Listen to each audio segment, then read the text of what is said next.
mfukamye imbere yawe Yesu, ese urabibona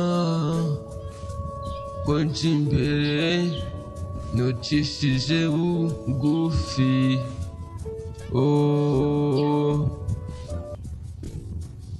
hano mfite icyizere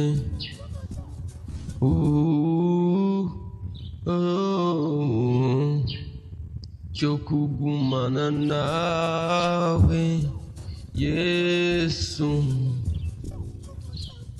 mumbabarire kubw'amakosa, ibicumuro n'amafuti, mumbabarire ibicumuro byanjye, ndakwinginze ndakwinginze Yesu.